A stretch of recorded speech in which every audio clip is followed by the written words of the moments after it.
we had to take care of some business around the house real quick. Um, you know, just daddy duties, responsibilities need to be taken care of before we do any of our extracurricular stuff. You know what I mean? You know, I like taking care of stuff like that. But we're back. We were talking about Man City versus Chelsea. Just the crisis that is going on at this club right now, and just the lack of just accountability from all levels of the club, from the players to the managers to the board, especially at board level. There's just too many issues, you know, and we can talk about Chelsea and what they can do to improve. People can get sacked and we can bring in new owners and all that. But honestly, like, we're in the moment and we're seeing everything in live time. This is just a prime example of why American investors and American owners should not be trying to cross over the seas and trying to run a club. It just doesn't work out, and it's embarrassing. It's an absolute embarrassment what is going on at this club. And as you guys see in the title of this stream, man, it's just Chelsea got absolutely embarrassed, particularly in the second half, because Man City didn't come out of first gear in the first half. Chelsea were supposed to take advantage. I think City were trying to see if Chelsea would actually take the game to them, and they did for a good portion of the first half. They didn't have a lot of possession of the ball, but when they were able to get on the counters and actually drive at Man City, they looked dangerous. Now, was the final ball to a player that was open accurate? No, because there was times in the game where, particularly, there was a break where Cole Palmer was on the break and he had two options in Pedro Neto and Esteval, and he picks the wrong option, doesn't even look over to his right to see that Esteval is screaming for it, and you would back Esteval to take a chance and be expressive and honestly take that risk and take a shot on goal, because there was honestly nobody in front of him. Nobody was there. Nico O'Reilly wasn't even in the picture, and he was open. So my thing is that why didn't you play that pass out wide to Esteval? You don't trust Pedro Neto to really do anything with the ball at feet, and the ball is immediately fed back to Cole Palmer, and he takes a low percentage shot at goal. When you had the option out wide, and you're probably getting something more demanding and asking more questions of the back line than if you're playing it to Pedro Neto and you're receiving it back just to take a low percentage, a bad angle for a shot for a left footer. If you're a right footer going in that situation, I would probably back you to slot it in there. But when you're a left footer and you're going away from goal, you're not going to find a way to score that. I've seen Cole Palmer do it. He's done it before, but the form that he's showing right now, you don't back him to score that. So Esteval, if you play him out wide, he's probably taking a shot, taking on the center half, and he's probably scoring that goal and probably forcing Gigi Donnarumma to actually do something. But Chelsea in the first half were able to at least get on the counter and do something, but they weren't clinical. And that's the price you pay for not being clinical against Man City. Now, they had a goal chopped off for offside. Yeah, marginally offside. I feel like if that goal does go in, then you're probably talking about a different outlook at the game, because then Manchester City will turn it on, and then when Man City turn on, they're very hard to beat. But with Chelsea being up 1-0, you don't know how mentally it would have actually helped them going into the half up 1-0. But then when the second half came around, Man City, they switched it on a gear. Why? Because they have a manager that knows what he's doing, and he's been there, he's done that, he's a winner. He's probably arguably one of the greatest managers of all time. So he's able to get in the heads of these players, tell them what needs to be changed at the half. Lee Mercenia can't do that. and there shouldn't be a lot of blame on the guy because honestly, he was out of his depth the minute that he walked in. I mean, Chelsea's form when he walked in was hit or miss anyway. He had a good run. They were unbeaten in 5. Yeah, sure, cool. But they the minute that they dropped points to Leeds at home in early February, 2 months ago, that was the beginning of the end for this season. Once you drop points against them, you're up 2-0. You just beat West Ham, honestly. Oh, at the weekend in a fashion where you felt like that was going to turn their season around. But it didn't. They showed the same signs they showed in the first half against West Ham, where they were absolutely dreadful, being down 2-0 at the half and then coming back and winning 3-2.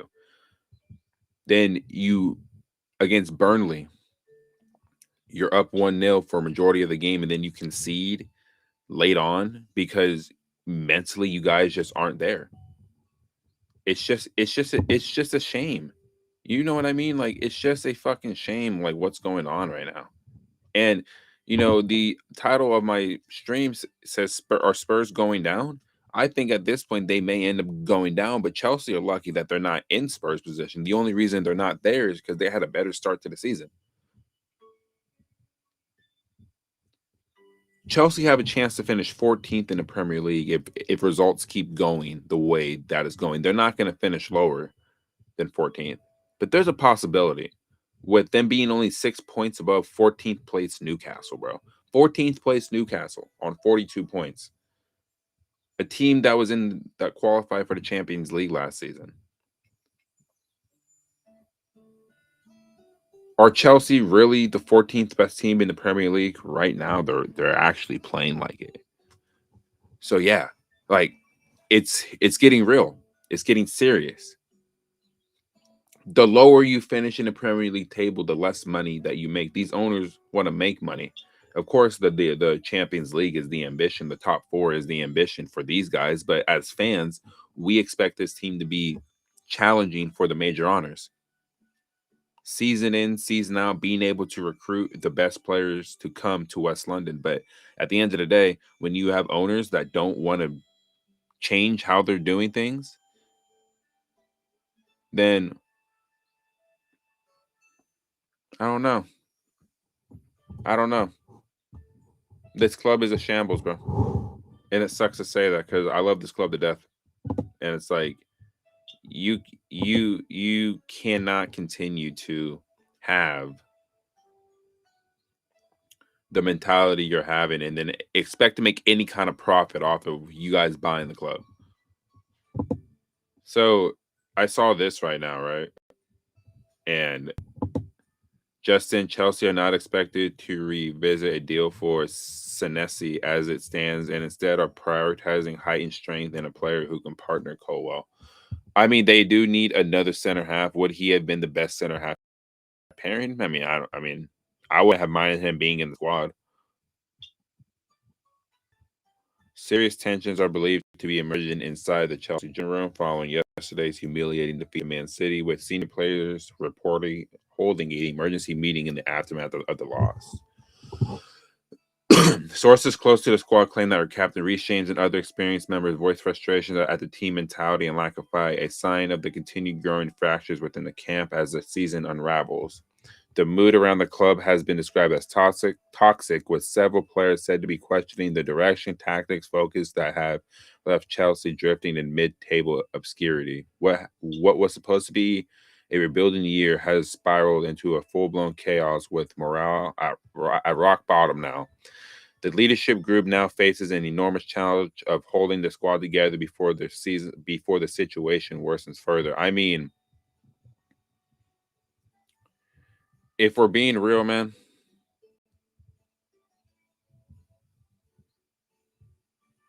I'm not surprised it's toxic. I'm not surprised that there's questioning on the direction of what the club is doing. And if senior clubs, like the ones that have spoken out, right, are the ones that are actually saying, like, yeah, I don't know what we're doing. I want to move.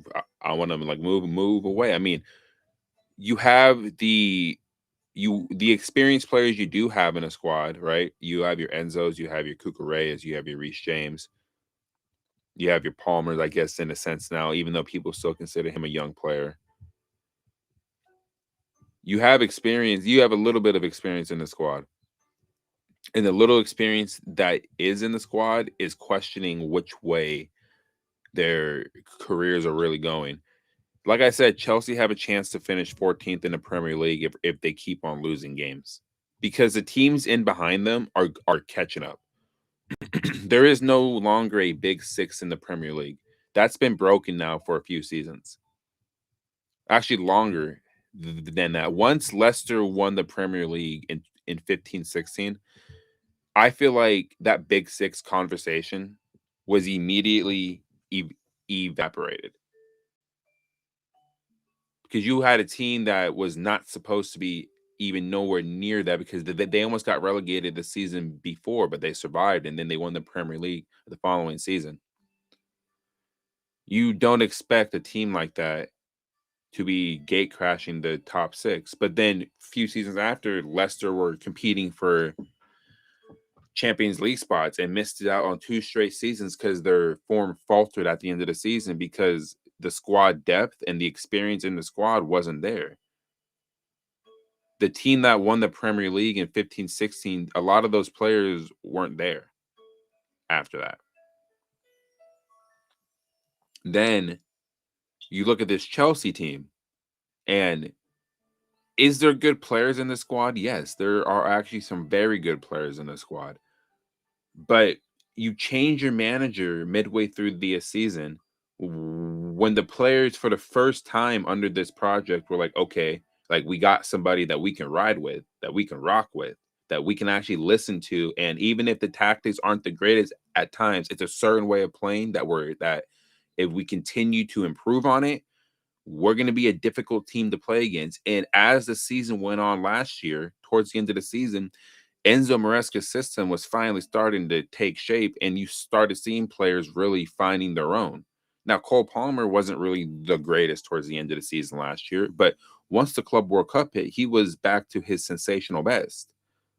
Now, you can make the argument at the start of this season he wasn't the greatest, but you saw the glimpses of what he could do. Then he faced that long injury spell where he wasn't in the team, and then the team started playing better. Then people started to question, are we better without Cole Palmer? Realistically, when Chelsea are good, he's he's the main reason why we're good.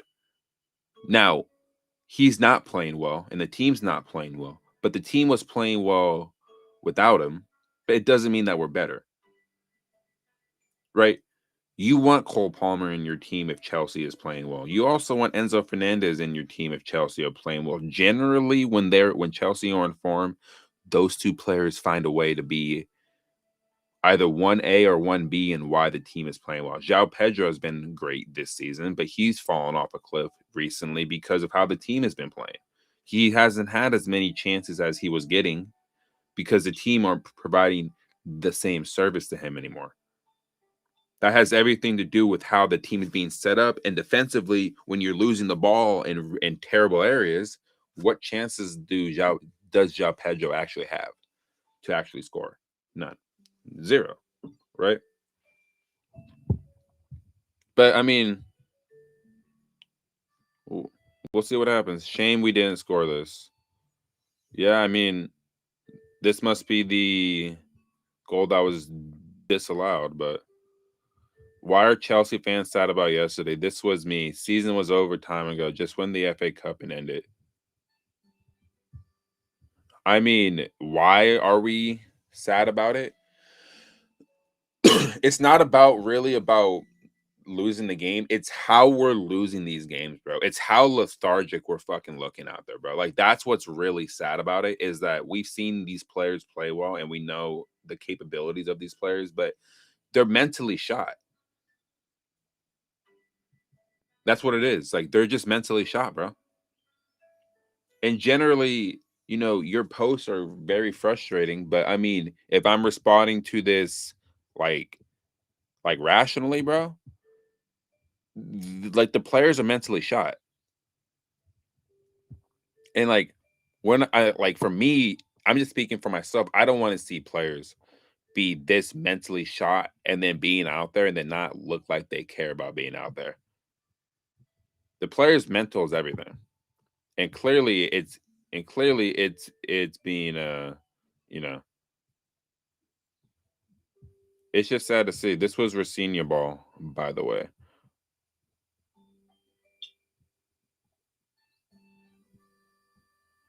I mean, you're almost losing possession there.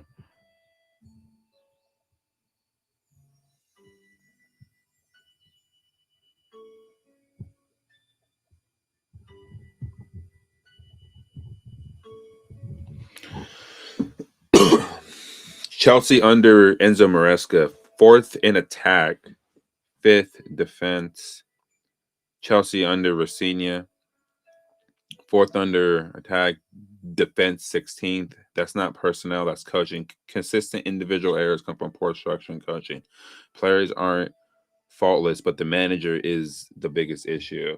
I mean, he is an issue in terms of what we're seeing on the pitch, but with everything else that's going on at the club, he isn't the problem.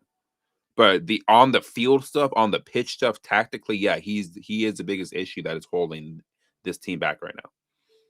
Absolutely.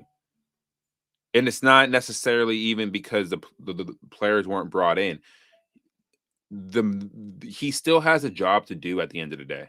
And we're seeing that his coaching is not good. His messages are not getting out there to the players, and he's writing notes when you're down 3-0, 8-2 in the tie, bro. And it's like, for what? What are you doing that for, right? Chelsea, realistically, bro, should have never sacked Enzo Maresca. Should have never sacked him. Because when we were conceding goals under Enzo Maresca, it was because of the individual errors, right? It was the individual errors. As it says here, even though it says we're 16th under Liam Rosenior, the individual errors that we would make under Enzo Maresca were not as damning as the ones that we're seeing under Liam Rosenior. They're not as damning because the ones we're seeing under Liam Rosenior now, we're seeing higher up the pitch. We're seeing just players not tracking their runners. That does come from being a tactician on the pitch, where if you're seeing, and this is why Pep Guardiola is regarded as one of the greatest managers ever. He's an elite tactician. He sees something on the pitch and he's going to be able to change it while it's going on, while the game is going on. Liam Senior can't do that. Enzo Maresca could. Enzo Maresca could switch it up tactically, but his problem was he wouldn't change the players on the pitch that was necessary, right? If a player wasn't playing well, he would keep the players on there for 70 to 75 minutes, but he would try to make changes tactically in the game. Liam Senior, not only he makes the wrong substitutions for one, and two, tactically, he just doesn't know how to change a game. He doesn't know how to switch players from out of position to see if that'll work in the game and see if that will create different problems for a back line. He can't do it. And even defensively, the way that the center halves are covering spaces, man, and the way how much the fullbacks now are just dropping off of their opposition, man. It's like these players don't want to make a challenge anymore. And that's because they just don't trust what is going on at the manager level. They believed in what Enzo Maresca was doing. They were playing for him. They're not playing for Liam Rossini, bro. And then like another thing that we're gonna touch on here was suspending Enzo Fernandez really, well, was it really the right thing to do? No, I don't think it was. I think it was ridiculous at this point. It's absolutely ridiculous at this point that we sit here and think that we're better. without Enzo Fernandez. I made the case earlier on in my stream that you should be dropping Cole Palmer instead of Enzo Fernandez. Cole Palmer hasn't been good, and he has not been good for a while now. People really thought when he went to the international break that he was back because he had the assist that led to the own goal or whatever, right? It was a moment. He played well for what, 25, 30 minutes? But after that, in the game against Japan, he wasn't good. He wasn't really that great against Port Vale either. And he wasn't good against Man City. So when is the conversation going to start happening about Cole Palmer being dropped? Because if Chelsea fans are saying the season's cooked, then dropping Cole Palmer shouldn't really be the biggest thing in the world now, right? But then they'll say, Jason, you're crazy. Why would you want to drop our best player to send a fucking message? To send a fucking message. Just because you wear that number 10 jersey and you're the golden boy of this project doesn't mean you should be exempt from being dropped for poor performances. Enzo Fernandez, if we're going to keep it a buck, has been better than Cole Palmer this season. And that's not a hot take. It's just the reality of what's going on. So if people want to argue about that, go argue with your mama, bro. Like, honestly. Because Cole Palmer hasn't been good. And that's my favorite player on the team, bro. I got about, 3-4 Cole Palmer jerseys, bro? Like, this is what I'm saying. I'll criticize my favorite player if it means that he starts to play better. And that he actually starts to wake up a little bit and smell the roses. Because also, bro, your World Cup spot's on the line too. You really want to keep playing like shit? Is he going to realistically miss the World Cup? No. But keep on playing like that. Thomas Tuchel may change his mind.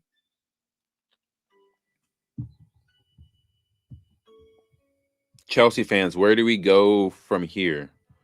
5-2 to PSG, 1-0 to Newcastle, 3-0 to PSG, 3-0 to Everton. Like, look, bro, 4 out of the past 5 losses, man, have been by 3-goal margins. Our defense is wide open. We're getting cut open like a hot knife through butter, bro. In almost every single game. I don't know where we go from here.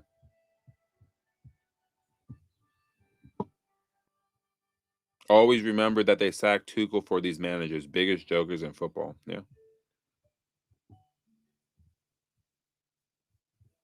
The last time Tottenham won a league game was December 28th, 2025. We are in April 2026. Guess who they won? Who they beat?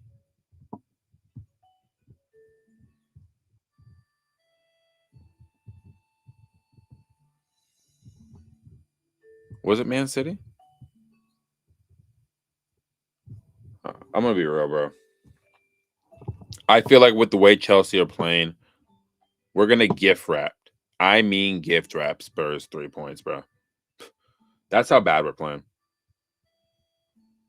Frank Lampard reacts after Chelsea's heavy defeat to Man City. I sat there watching Chelsea and I felt physically sick. This club has been in the trenches for far too long, and the lads, they look like they're sitting pretty at the top of the table. Zero fighting spirit. Changing the coach mid-season, never been my thing. Owners and sporting directors should sort it out in the summer, bring in proper quality, experienced players, or this becomes a sinking ship just like Tottenham. I'm telling you now, I'm never coming back to watch another Chelsea game at the Bridge. If this is the standard, absolutely heartbreaking. What if Guardiola chooses to sign for Chelsea? That would be insane, bro.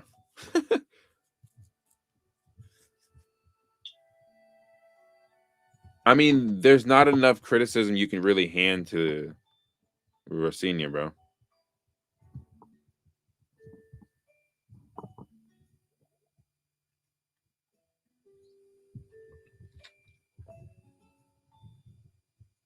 Yeah, I'll be real. What season is this? This is 22-23. No, I'll be honest, man. Actually, you know what? This team might actually beat the current Chelsea team right now. That's how bad we are.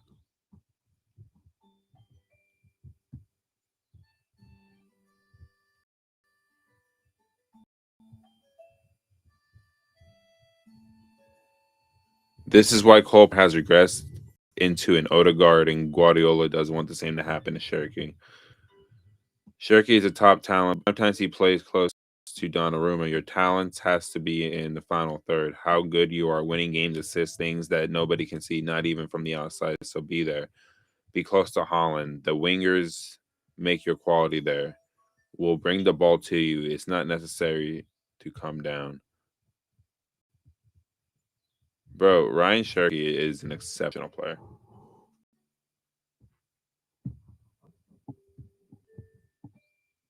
Oh yeah, we saw this guy yesterday during the game drinking the tears out of a bottle, and it had the Arsenal thing on it. It's hilarious, bro. Honest, it's actually pretty funny.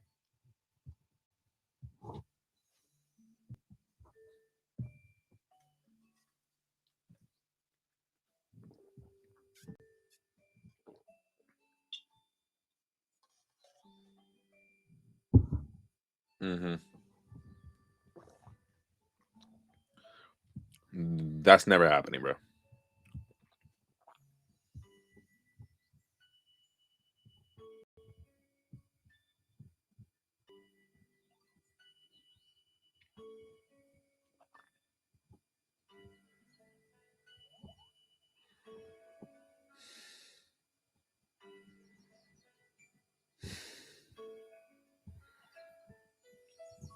That whole clip, bro, summarizes our entire season.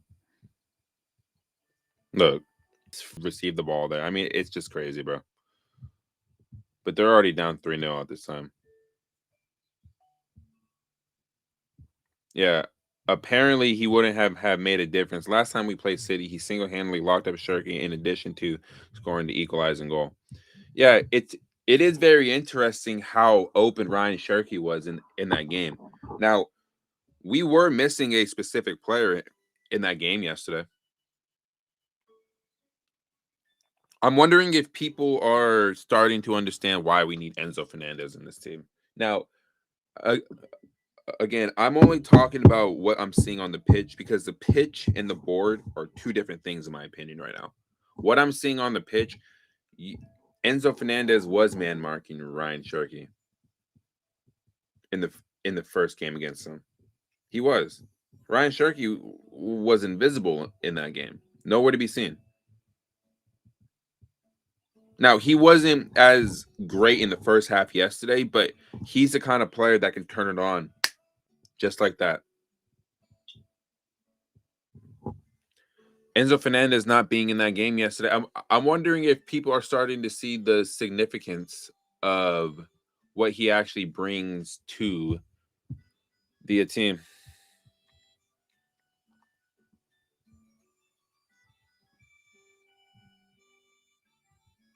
Chelsea fans shared how sad he feels as well as the mood among supporters in a section of the stadium. He noted that the seats are increasingly emptying during the game and said that even after the Club World Cup, the club feels lost again. Our club is getting ruined. This can only be for this season, and that's it. We won the Club World Cup when we come into this season. We're essentially rolling over for a team. We didn't win what we won in the summer. I can't believe what is going on right now. That Man United game next week where there's a protest is going to be very, very interesting. Oh my words. Yeah, man. I mean, I'll be real, bro. That protest is going to be absolutely. It's going to be interesting, man, because the way that they lost to Man City yesterday, bro.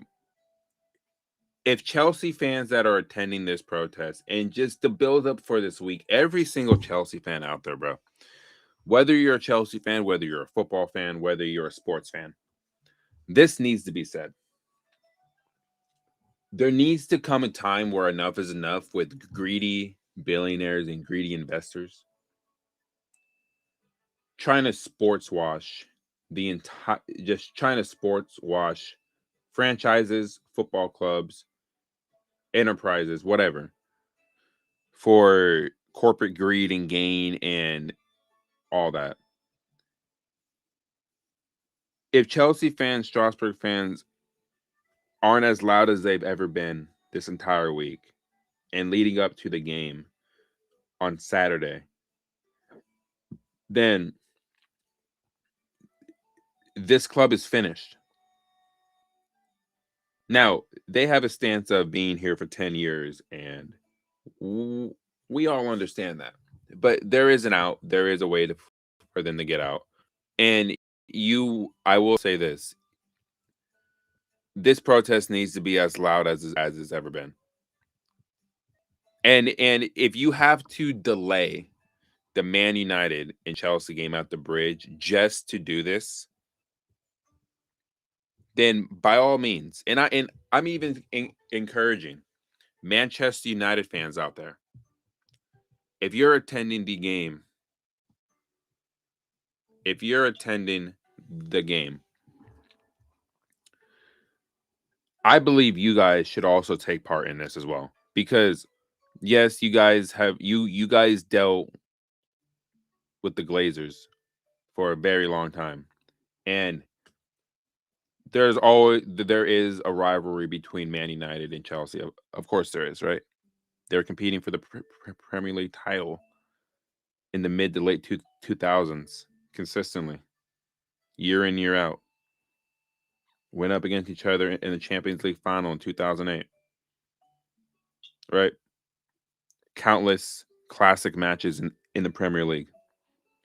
I feel like you guys don't want to see Chelsea in the state that they're in, because when Chelsea are playing well, the Premier League is, I believe, a hell of a lot better as well. That goes for when Man United are playing well, when Liverpool are playing well, when Chelsea are playing well. Like when the best teams in the Premier League are at their best, the Premier League is what it is because those teams make it what it is. I feel like Man United fans should also partake in this as well. Just because of the sake of football, not because of the rivalries. Put the rivalries aside for a second. You guys went through it with the Glazers, like I just said, and there was a support for them to get out of the club from all over. I've seen rival fan bases, other channels and stuff that support other teams say the same thing about what Chelsea are going through. Blue Co should not be in this sport. And I feel like you guys should also partake in it as well. It would be great. It was it would send an even more powerful message. It's already great enough that Strasbourg fans are coming on the 18th, but to have that other supporters group, the Man United group, there too, if they were to partake in it, I would be here for it.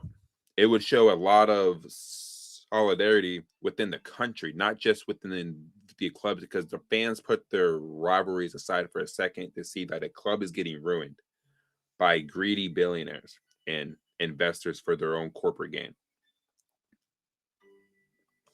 for their own private equity bullshit, bro. Ain't nobody trying to deal with that, man.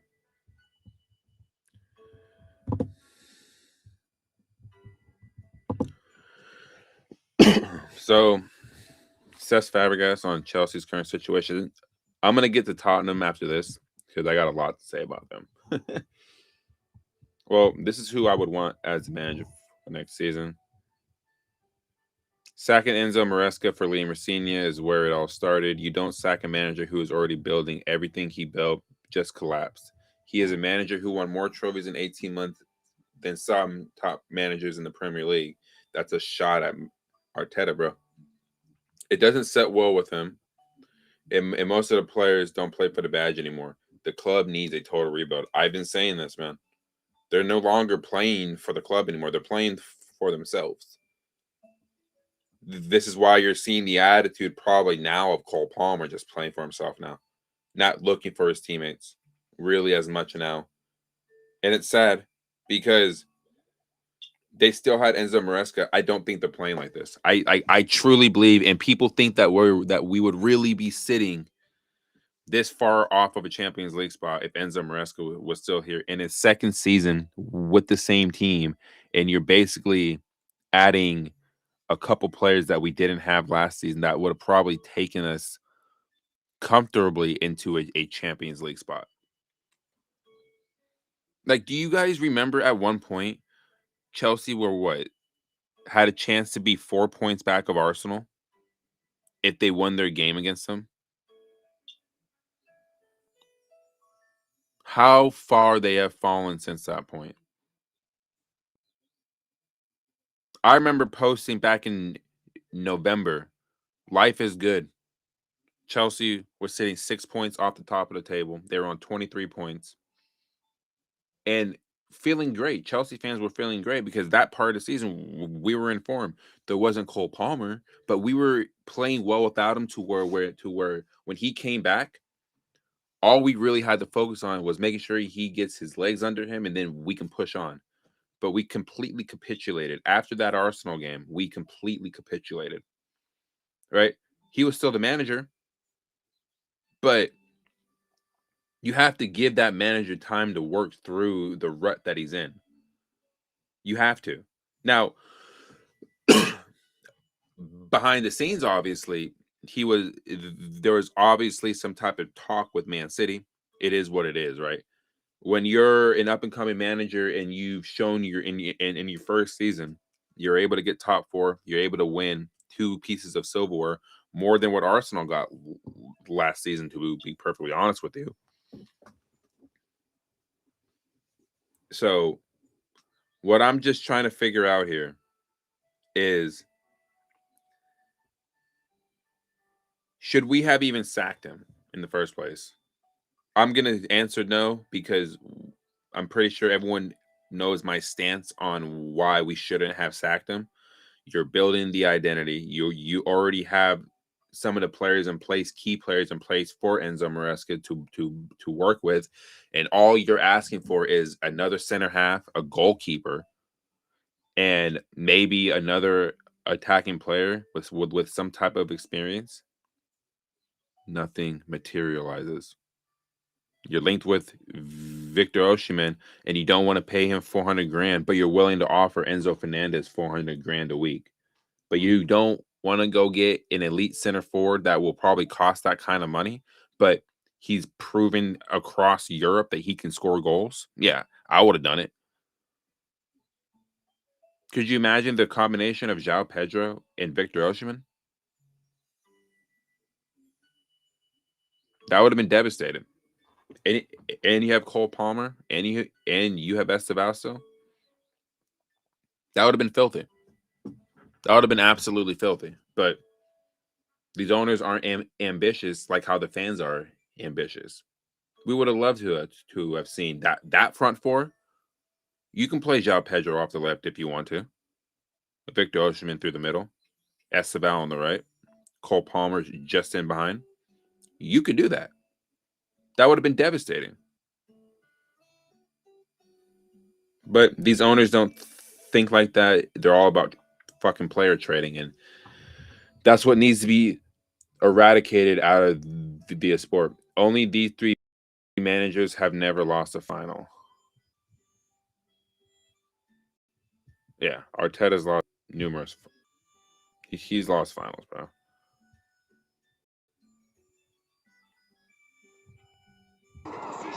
Maintain the position, guys. Stay in position. The ball arrived to Cristo.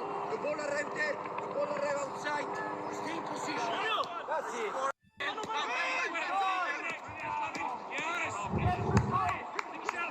I'm just saying, bro. I'm not saying that Lee Mercini is not on the pitch or on the training grounds trying to do this, but these players aren't listening to him. They listen to him.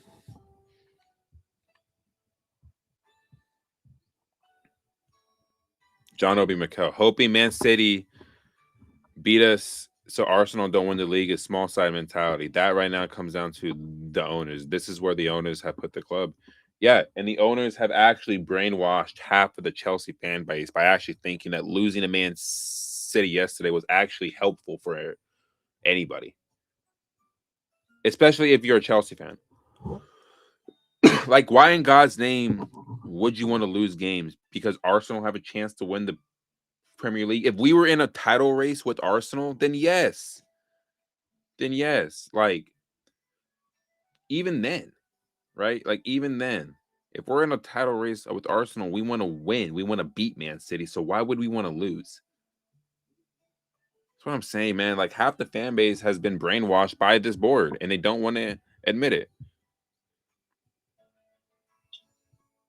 Yeah, that's a load of bullshit, bro.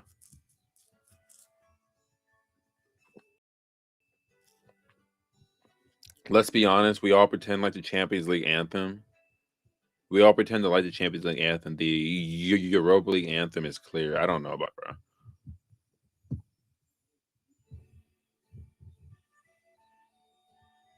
What would make you stop supporting your club, and which club would you be supporting next? Jeez, that's a question and a half right there. Yeah, I mean, I don't think I would switch, bro. I mean, I'm not gonna switch. It's just more about getting the right people in there to bring the club back. Like, I just don't want to see a scenario where we actually are just so down in the dumps that we go into administration, bro, because we'll be so far in debt. I mean, it's more or less the owners would be in debt. That's why I think they need to sell. If they want to make any kind of money or just break even, you got to sell now.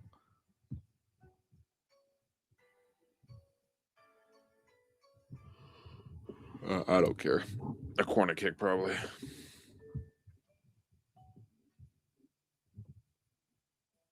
But yeah, if we're gonna talk about Tottenham, bro, yesterday they lose 1-0 at the Stadium of Light, man. And Tottenham, bro, I mean, it's crazy. Like, they are honestly sitting 2 points behind safety. Manchester United actually played today at 12, so I might take a peek at that. And I do have something coming soon, actually, too. But Tottenham, bro, are now sitting 2 points behind West Ham, who battered Wolves, actually,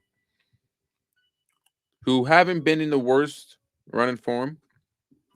But Spurs, Tottenham, they are in a world of trouble. And they still have to play Wolves, too, also. And I think that's actually at the Molyneux. They are in a world of trouble. You are now sitting 2 points behind West Ham. You got 6 games left. You more than likely Spurs are more than likely going to need at least 36 to 37 points to stay up. And I don't think they're going to,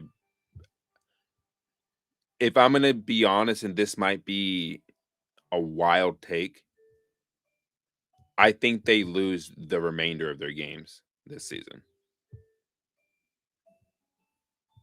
I think Tottenham are going to lose the rest of the games this season. Because if you look at their fixture list, man, it's not good.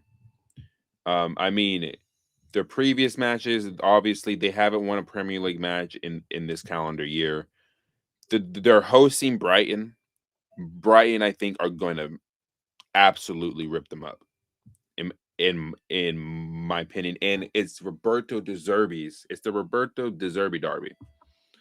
How great would it feel for Brighton to be this Tottenham team as De Zerbi is the manager? That would be hilarious, honestly. But they go to Wolves. I don't see them winning that. I think they lose their next 2 games, right? Then they go to Aston Villa. They're not going to beat Aston Villa away. Then Leeds, I don't think they're beating Leeds either. Then they come to Chelsea.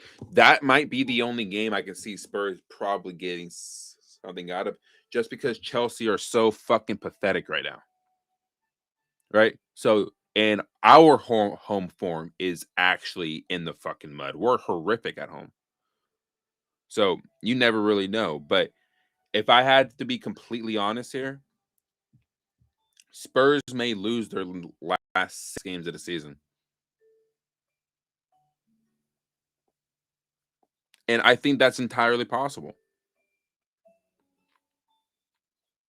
And Spurs getting relegated, yes, it would be hilarious. Yes, it would be, you know, Spurs fans would never hear the end of it. But what a loss for the Premier League if Spurs do go down. Because you're no longer getting the North London derby. You're not getting Chelsea versus Tottenham. You're not even getting Man City versus Tottenham. You're not getting West Ham versus Tottenham. You're no longer getting those London derbies with Tottenham, right? Now, I hate Tottenham. I despise them. But that's one of the fixtures that I look forward to every single season, right? Where is Tottenham away? Right? That's one of the top 3 games I look for in every Premier League season. Where is Tottenham away? The top 3 games I look for are, and they're all away games too. I look for Arsenal away, Tottenham away, and I look for Liverpool away. I look for those 3 games. When are we playing those 3 games, right? It's going to suck, right? It's going to suck if they get relegated and Chelsea don't get to play Tottenham, because there's a free 6 points gone, honestly, and it sucks. But are Tottenham well and truly set to go down? I think so. I think it's time. I think this is the season that they go down. And I don't think they come up right away. I think they're going to struggle in the championship because players are going to leave. There's probably some clauses in their contract that if they get relegated, they will be sold. And what players could Chelsea can sign Leao? I would love that. But what players are going to be leaving? Right? So let's take a look at their squad and okay, so which players realistically are going to leave if they get relegated, right? Vicario is already gone. Apina is on loan. Xavi Simons is not going to play in the championship. He's going to probably push for a move away. James Maddison's been injured essentially since he's got the Tottenham, honestly. So I don't think he's going to be there. Archie Gray is going to probably stay. Bergvall may push for a move away. Mohamed Kudus has been injured, but I think he's going to push for a move away. Kulusevski's been injured, but he's going to probably push for a move out. Conor Gallagher may stick around, honestly. Betancourt is going to push for a move away for sure.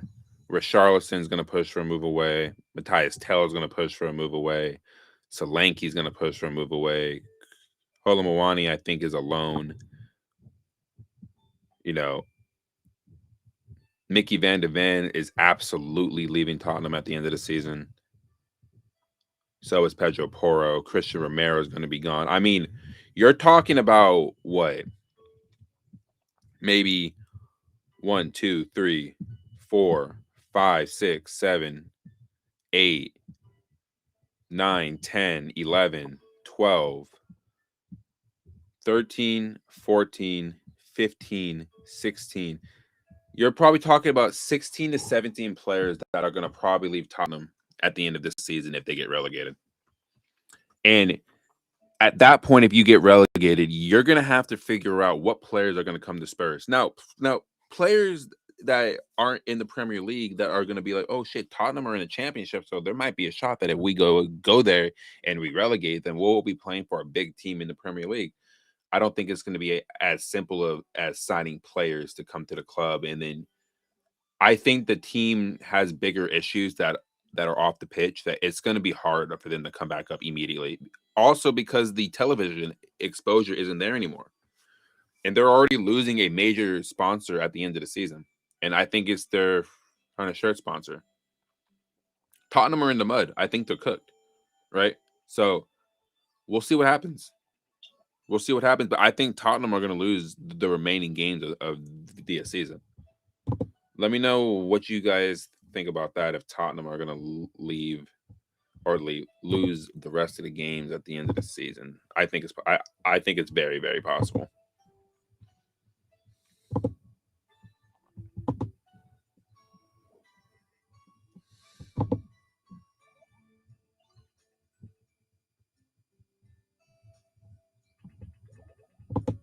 Chelsea are in search of a right-footed partner with height and strength for Levi Colwell. Who were you recommending at center half? If I had to go get one center half that's right-footed, probably. I'm trying to think, who would I go get? It'll never happen, but if PSG ever decide to sell a Poncho, I will go do that. But that's never happening.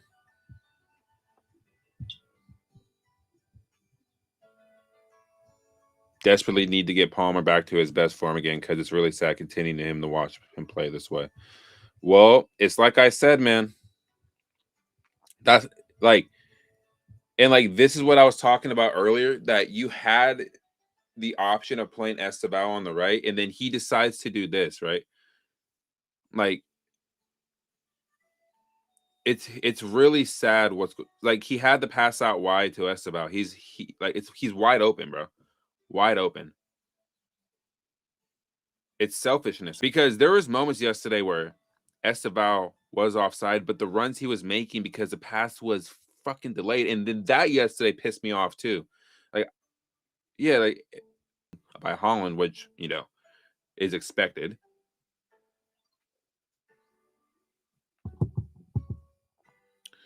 Yeah, he's got to figure it out. Chelsea have won 13 out of the 32 games this season. 7 of those wins came in the first half of the season. We have not scored a league goal since March 4th and no clean sheet since January. Blue Coast season 4, guys.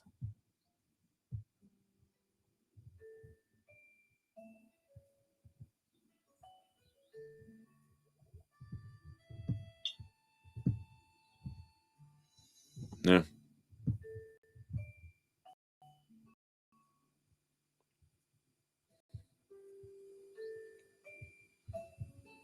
What if Leeds beat us in the FA Cup right now, bro? It's not to.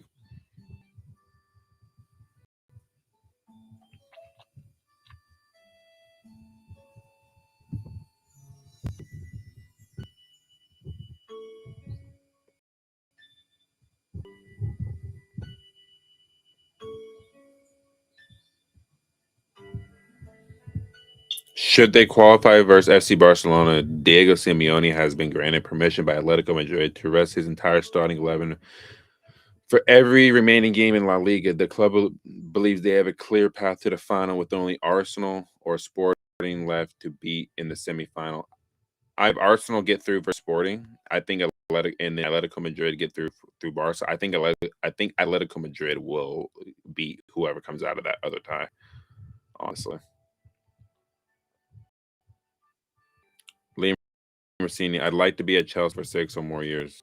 Sorry, brother. I don't think that's going to happen.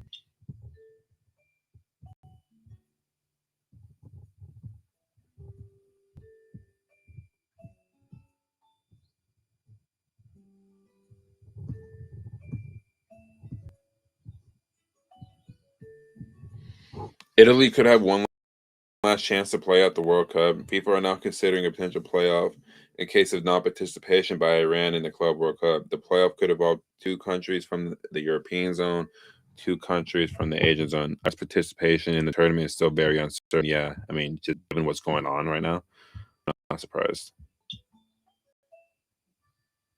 If Spurs get relegated, then who replaces them in the top 6? Aston Villa if they win the Europa League. Yeah. But you can make the argument that teams are replacing Chelsea and Tottenham right now, bro.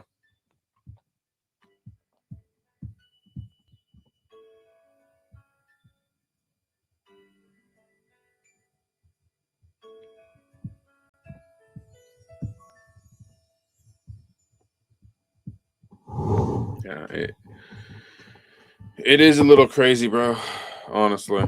But there was actually a video I wanted to watch and shit.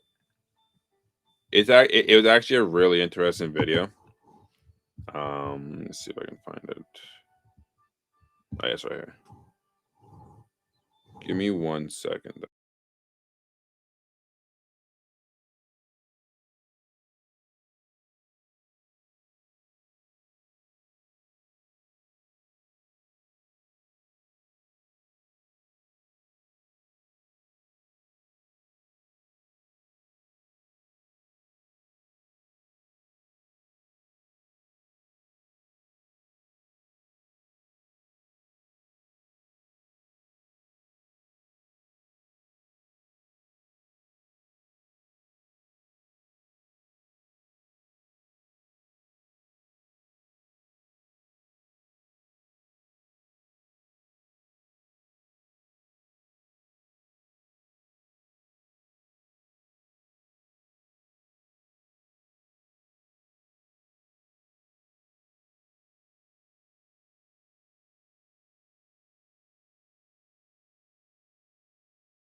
Oh, let me drop this a little bit.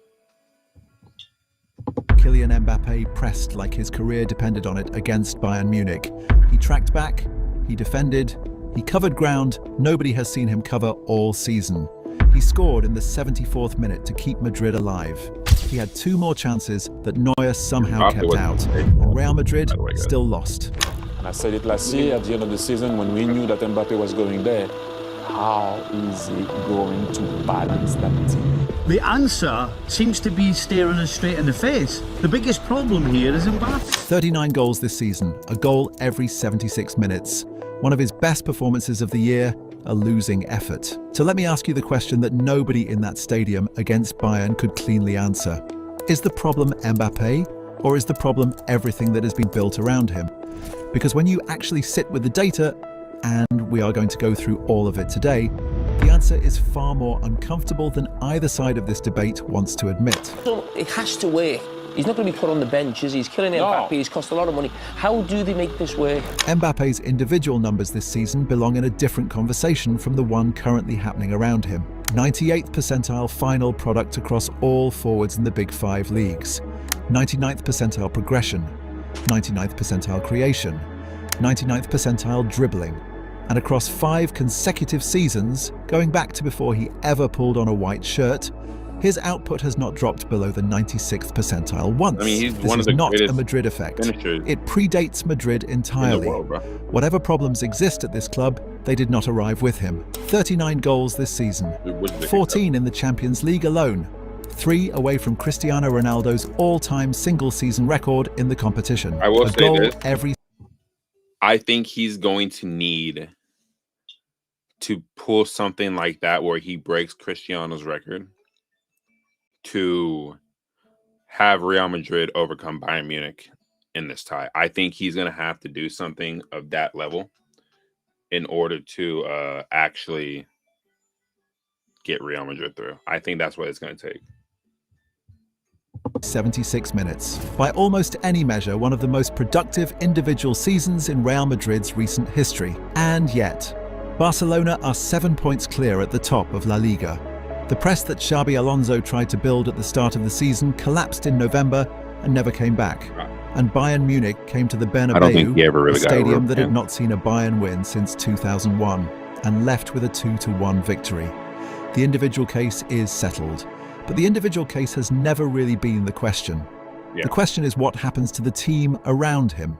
And that is where the data starts telling a very different story. This chart plots every forward in the Big Five leagues this season. Non-penalty expected goals on one axis, open play expected assists on the other. Mbappe sits alone in the top right corner, separated from the field by a distance that makes you look twice.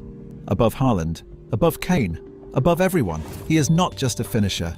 He creates danger for others at an equally elite level, both qualities, in the same player, at 27. The X-Threat chart confirms it from a different angle. More shots and more threat created than any other forward in Europe this season. The numbers point in one direction, and they have been pointing there all year.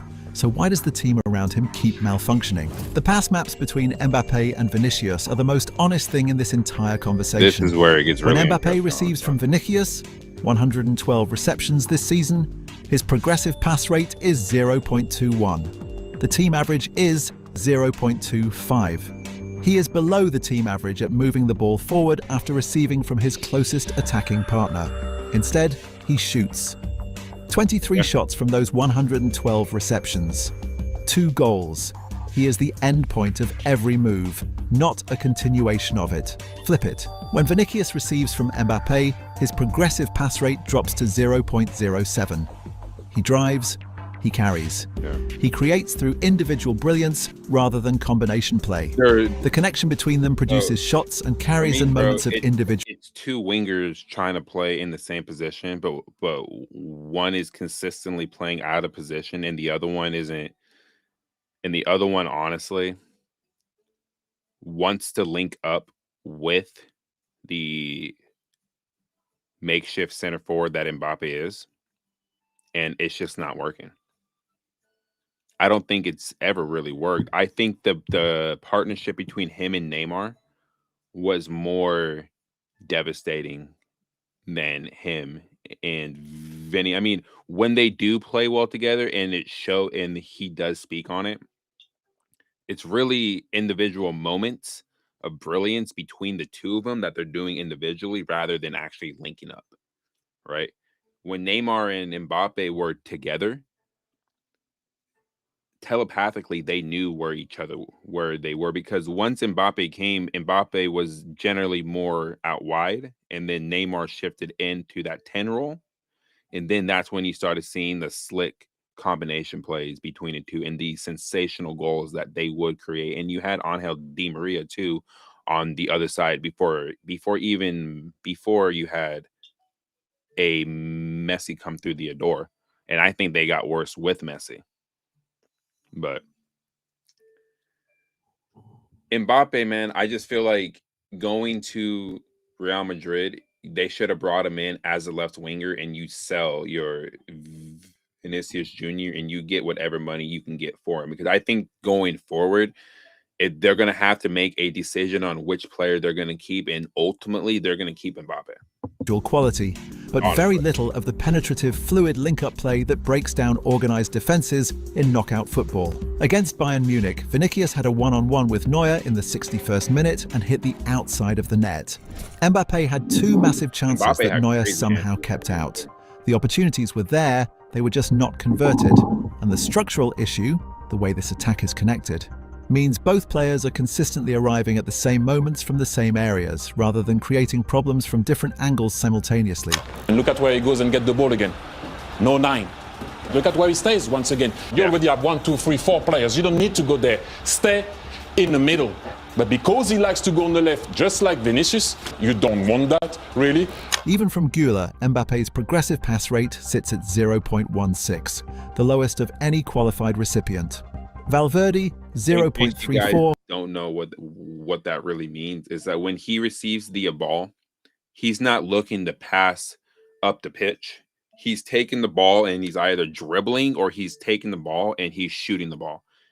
There's no link up play between the other players on the pitch who could be open.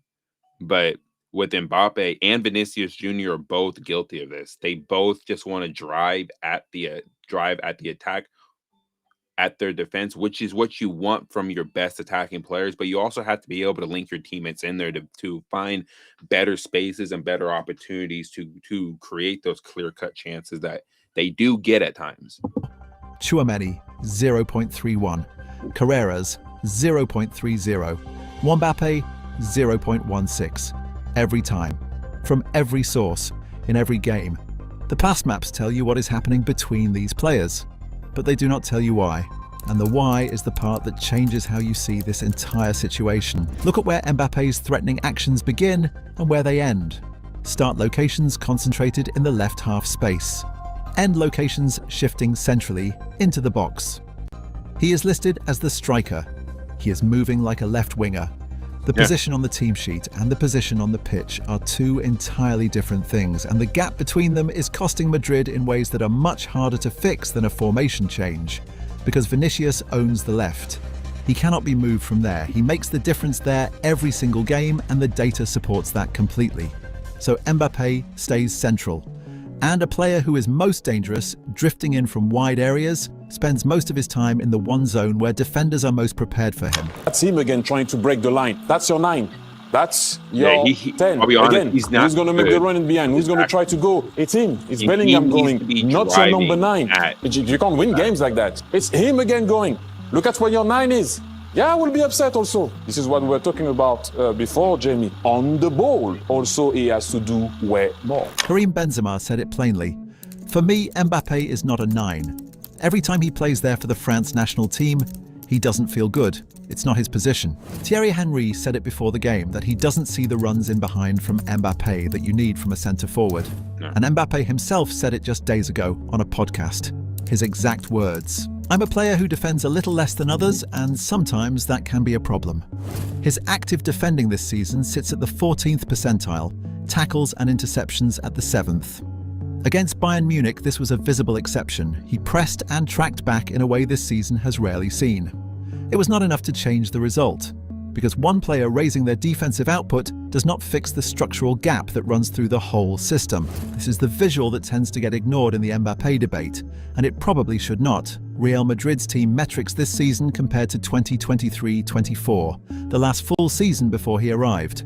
Goals up, attacking up, possession up. Counter-attacks jumped from 68.7 to 99.2. In most areas, Madrid are actually a better team with him, but defending dropped from 96.6 to 92.4. Madrid became more explosive, more direct, more dangerous on the break, and slightly less defensively solid.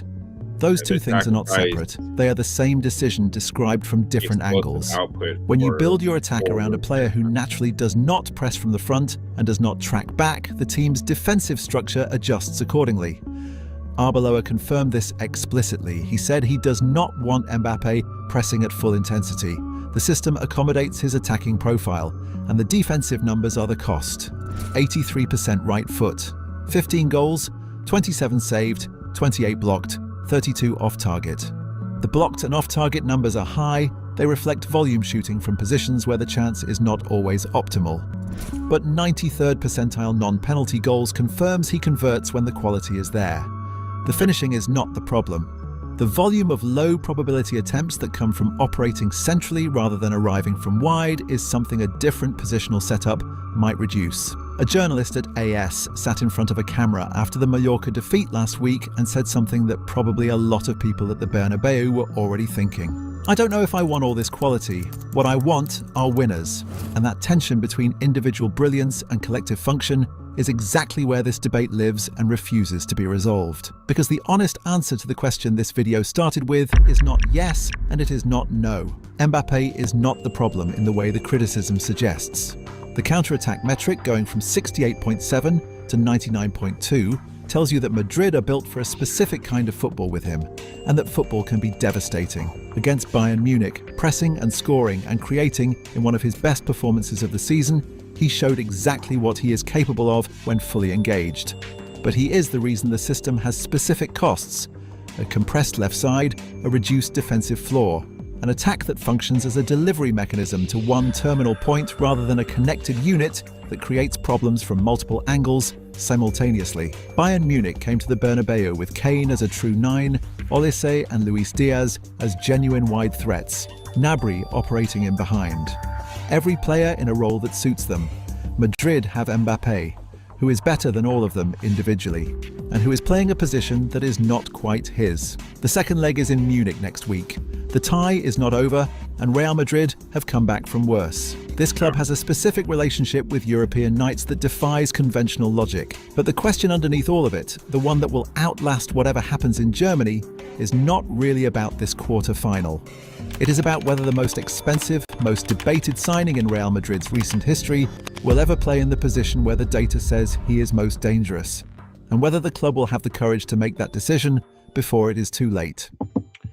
Kylian Mbappe. So to review that, bro, I mean, I'll keep it a buck, man. Will Real Madrid ever play Mbappe in the right position? No. As long as Vinicius Jr. is there, he's never going to be the starting left winger. What I think is going to possibly go down in the summer with him is that after the World Cup, obviously, you're going to probably see some type of movement with Vinny Jr. Because I don't know if they're going to come to a new deal. I've seen stuff suggesting they will, but on the chance that it doesn't happen, who do you sell Vinny Jr. to? Because you're going to want to make some money off of him. And long term, I think they're going to back Mbappe more than they're going to back Vinny Jr., which, do I think that's fair? No. I think there's been a lot of unfair criticism to Vinny Jr. during his duration of his time at Real Madrid, but a lot of the criticism also has been justified with how he conducts himself on the pitch and a lot of the stuff that he does go through on the pitch, whether it's the racial abuse from players or the fans, like the kind of challenges that are made on him, to even how he conducts himself to referees and to his teammates at times. Like you can make the argument that he's sometimes isn't the best player to have on the pitch in certain moments, but Real Madrid long term, I think, are going to side with Mbappe more than they will Vinicius Jr. I mean, there's already been tensions between him and the club in the past. There's nothing stopping them from just saying, you know what, I think your time here is done. I think we're going to look to move on and push on without you. We have the guy that can play in your position, sometimes better than you, and on other days you look like the best left wing in the world, but we need to essentially Mbappe is their investment. They got him on a free transfer, but that's their investment. Vinicius Jr., you can sell and probably get a good chunk of change for him because they're not going to sell Mbappe. There's more of a chance that they sell Vinny in the summer than Mbappe actually leaving Real Madrid anytime soon. Over here, dropping my PS5 controller and stuff, bro. But yeah, I mean, it is interesting. I don't think he'll ever really be played at left wing, but we'll see. Honest question: Chelsea in December or Arsenal in April? Who is worse? I'd say Chelsea in December. At least Arsenal are scoring goals.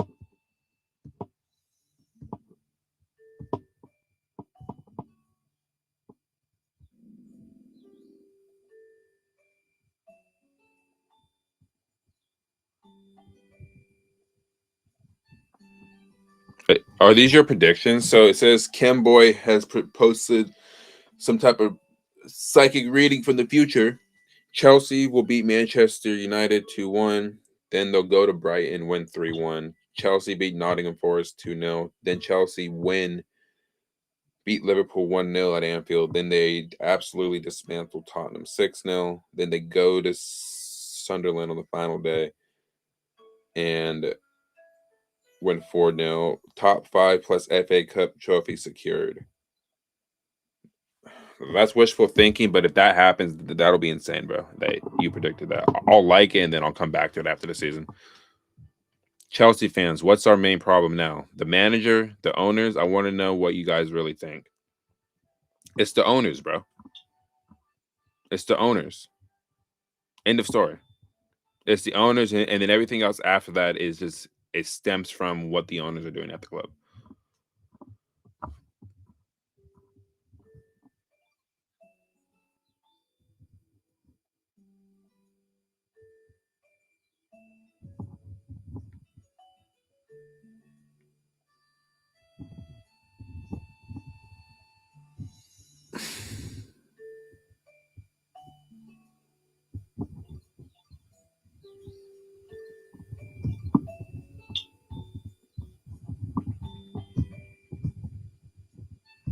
Oh, yeah, man. Unbelievable scenes that we're seeing at Stamford Bridge, bro. All right, guys. With that being said, I got to go handle some stuff. My daughter's out of school in a few hours. I need to go clean up a little bit, do some more shit. I guess with a 300 million budget, how do you make this current Chelsea title contenders next season? You can only sign Premier League players. Okay, I guess I can do this real quick. If I'm doing this with a 300 million budget, I can only sign Premier League players.